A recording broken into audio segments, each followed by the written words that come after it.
I've discussed it with the Talmidim. It's made international news.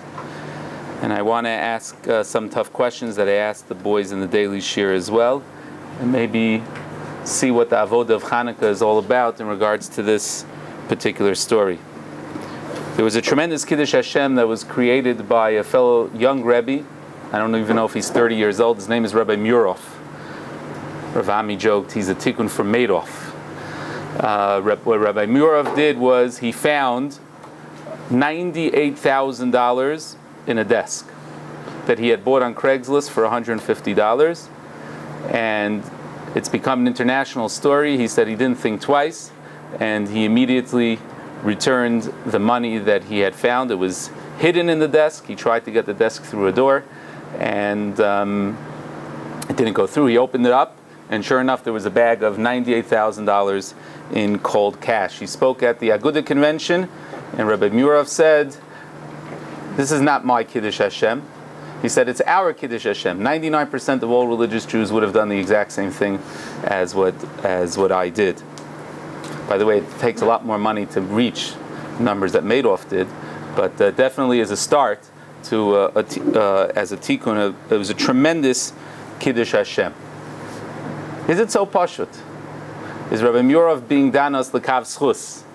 That would it be a no-brainer that if we would find $98,000 in marked bills, where according to the Shulchan Aruch, one does not have to return it except for Kiddush Hashem, would we do that?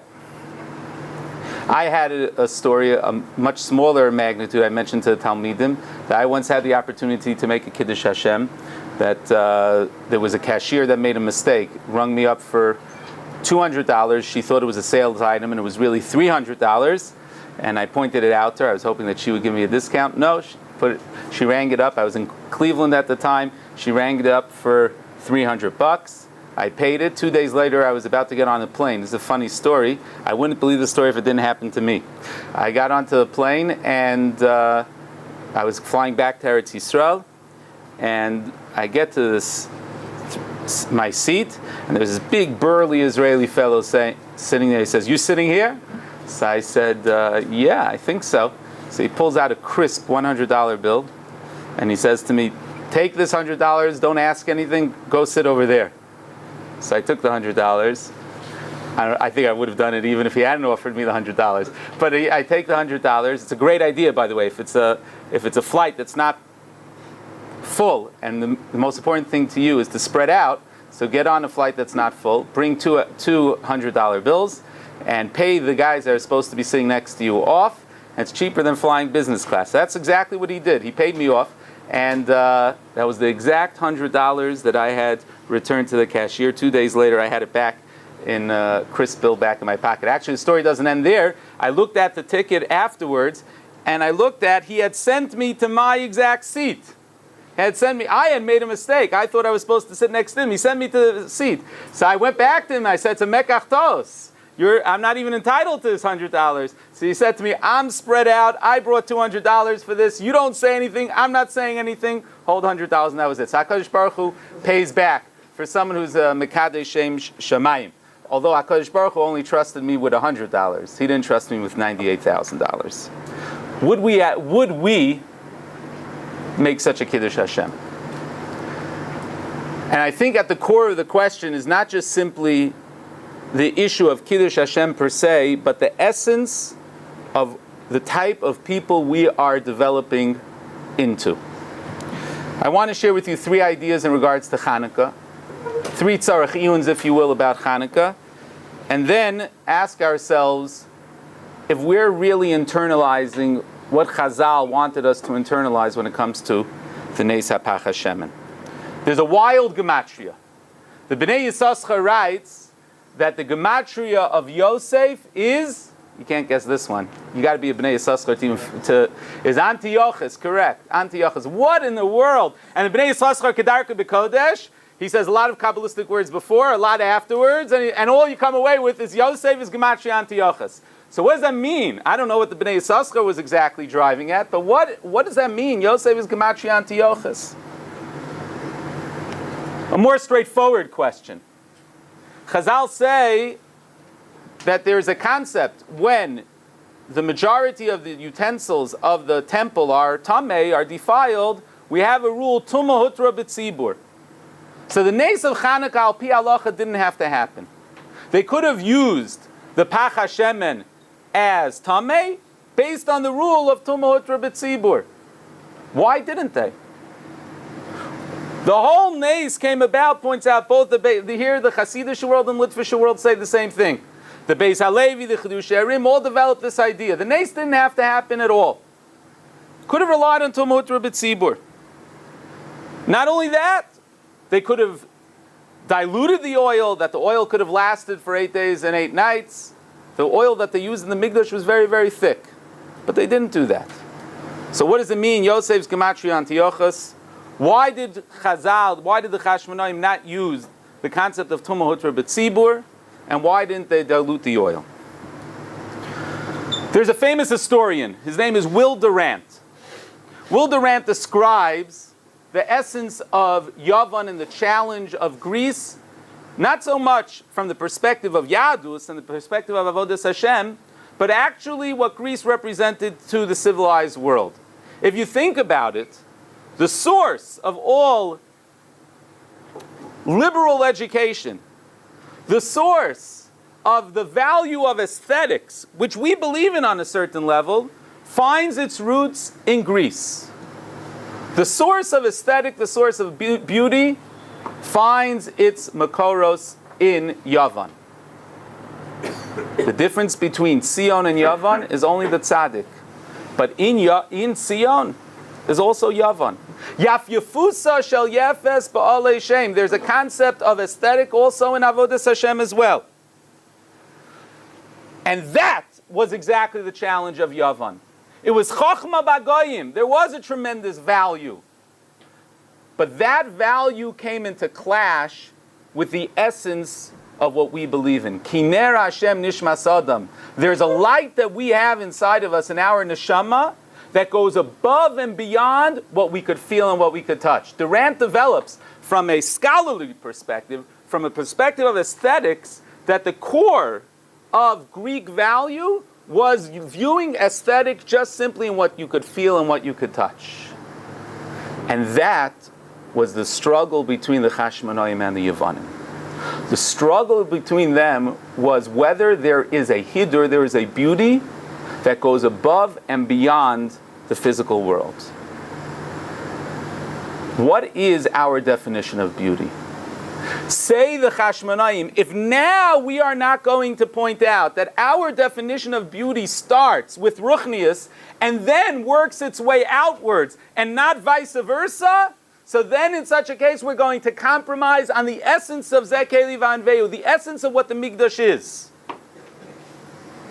Hence, the Hakpada, even though there's Allah that says Tumah hutra b'tzibur, the essence of our Hidur starts with the Ruchni, Kiner Hashem Nishmas Adam.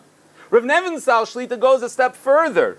He says, the Gemara in Avodah Zarah tells us many people are not even aware of this. Do you know that the menorah that was used, the Beferish Gemara, the Gemara says that the menorah that was used was not the golden menorah in the Nes Chanukah, it was also defiled. What did they use? They used the wooden menorah. Yet they were makbid on tumah hutra b'tzibur. They were makbid to use the exact oil, but the menorah was the shady menorah. Why? Because the Chashmonaim said what we want to show is that our relationship with HaKadosh Baruch Hu is not defined by the exterior beauty of the Mikdash. Our relationship starts with being mesakin the pnimius. And then from out of the pnimius comes a tikkun chatzonius. Yavta lukim liyefes ba'alei Shem. It all starts with the pnimius.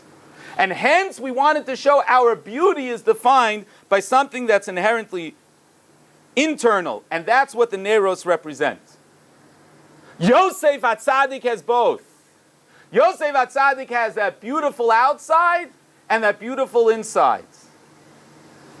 But if we imitate the beautiful outside of Yosef HaTzadik, and that's all we have in our Avodas Hashem, Chitzonius ba'Avodas Hashem, so then we're no different than Antiochus. Then it's Gematria Antiochus. Ulai ze omek hadvarim shel bnei Yisachar. The avodah of Chanukah is an avodah to find the pnimius in Avodas Hashem. Rav Twersky Shlita pointed out that's why the menorah is lit within 10 tfachim from the ground. Chazal say that the Shechina, the Gemara in Sukkah tells us that the Shechina comes up until 10 tfachim. You would have expected the exact opposite, that the menorah has to be lit above. There's no Isser Malacha on Chanukah. Chanukah is a regular day. There really shouldn't be a full week of vacation during Chanukah. It's supposed to be a regular day. Rav Twersky Shlita pointed out, but the Neiros are lighting up. The routine, the day in and the day out. It's lighting up those things that people generally associate with Chitzonius. It's a tremendous cheshbon nefesh that we have to ask ourselves when we look at the Neiros. Is our Avodas Hashem defined by the Chitzonius, or is Avodas Hashem defined by the Pnimius? The Avodah of the Neiros is to light up the day in and the day out, to find HaKadosh Baruch Hu in places that already 2,000 years ago the Greek world and all liberal arts education after that couldn't find HaKadosh Baruch Hu. It had become too difficult. It's no coincidence that Hanukkah falls out the same time at Christmas. It's no coincidence that in the United States of America, Hanukkah has become a time where the secular world has adopted it to a holiday season that's all full of Gashmias. And even here in Eretz Yisrael, for most Jews, and for this we have to cry, that for most Jews, what is Hanukkah? Hanukkah is about a holiday of Sufganiyot. We have to do our bit to see what we could change in Klal Yisrael, but we also have to ask ourselves, the first tikkun starts with us. And let me challenge you with 3 particular tensions, and with this we could come back to $98,000 and the miracle of the $98,000. In the yeshiva reunion last year,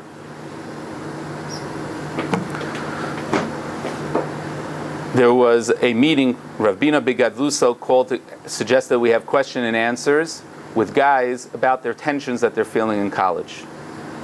In the middle of the 5 towns, there was this meeting where guys were talking about the tremendous pressure that they're feeling in college. Tremendous amount of pressure. You guys are under a tremendous amount of pressure. The pressure that they were feeling was to get the best grade possible in college, to be able to get the best job possible. Because they're surrounded, Baruch Hashem, with unparalleled economic success that almost in the history of the Jewish people never existed. And it's a beautiful, beautiful thing. And there's so much Torah and Chesed that's coming from it. So much tzedakah. But you know who are the karbanos? It's the young, beautiful Talmidim who are the karbanos of this. It's not just a classic case of Vayishman, Yeshur, and Vayivat, but there is a tremendous pressure that a lot of Talmidim are under. And Rabbosai, the economical situation today is not what it was 10, 15, 20 years ago. And to expect and to demand on yourself, to put the pressure on yourself to live like your parents lived, is not fair. And it's a distortion of priority. Ein chitzon yoser mizeh. If we don't even care about what the menorah is going to look like, do we care about other things? Who are you? What is the real essence of you? What's the pnimius of you? That's when you look in the Chanukah Neiros, that's the question that you have to ask yourself. There's a Talmud that I spoke with. Didn't feel necessarily a pressure of money, but a pressure of achievement. The pressure of achievement is so great that he's not sure if he's going to throw everything out. Just simply because of who he's going to become. What's going to be his chalos shame as a professional? What's going to be his identity? Is he a lawyer that works in this firm or he works in that firm? And yes, I have a Talmud who's a fantastic young man who's a lawyer, who struggles a little bit, but he's able to learn at night. He's able to devote time to his family, and he doesn't work for a very chashuv firm, but he works for the city as a lawyer. Many of us will feel that we be a failure of that. But what are we? What is our essence? Harold Kushner, in his introduction to Viktor Frankl's book, Man's Search for Meaning, and that's what we're talking about. We're talking about HaKadosh Baruch Hu's definition of what is meaning in life. He describes that a Nazi soldier called in a Jew in 1938-39, a German Jew, right around Kristallnacht, and he said to him, bring to me all your papers. Every single one of your academic accomplishments, every single one of your certifications as a doctor. And he said to him, after he brought them all in, he said to him, this is all of it? He said, yes. And the Nazi took out a lighter, and he lit them all on fire. And he said to him, now what do you have? Viktor Frankl pointed out, and I highly encourage you to read the book. Viktor Frankl pointed out that so much of the meaning and survival in the Churban of the Shoah was all about a person asking himself, who are they really? Is it about the papers that adorn them? Or is it their Ramach Evarim and Shesag Yidim and their Neshama and their ability to choose good, to choose godliness in the face of all evil? So many people define themselves by that piece of paper. So many people define themselves by the zeros that are behind their name. Some Talmidim don't have the pressure of money. They don't have the pressure of the achievement. But they have a tremendous pressure that's propelling them to succeed simply because they know that this is the right thing. They know that that's what they're supposed to do. Rabbosai, that itself is a form of chitzonius as well. When you look in the Neiros Chanukah, you have to ask yourself, is your Avodas Hashem one that's propelled by Pnimius? Is there a real meaning behind what you're doing? And sometimes it might mean to take an hour out of your learning, your regular schedule of learning Gemara, and say, wait a second, let me focus a little bit in the Pnimius of Avodas Hashem. So, our decision, what we would do when those $98,000 were looking at us, would depend on the following. The ability to make Rabbi Murov's decision is a question of how we define our essence. What is our mahus? Do we find ourselves by a meaning that's greater than our own personal achievement? A meaning that's greater than Gashmias? Do we have meaning at all? Or we're just going through all the motions? Is our Hadlakas Neiros about the menorah, the golden menorah? Or is it the Pnimius, Kiner Hashem Nishmas Adam? And that's a very, very important question that I beg of you to please, please ask yourself over Chanukah. It's the difference of when you're 78 years old that you look back in your life and you see that your life had meaning, or chas v'chalila, it was a charade. A charade where you went through a lot of motions, a lot of religious motions, a lot of beautiful acts, but the Pnimius was chas v'chalila empty. Be'ezer Hashem, this Chanukah, we should all choose the Pnimius HaTorah, the Pnimius in Avodas Hashem, the Pnimius in a true dveikus with HaKadosh Baruch Hu, and then we'll be zocha to feel in that side of ourselves, Kiner Hashem Nishmas Adam.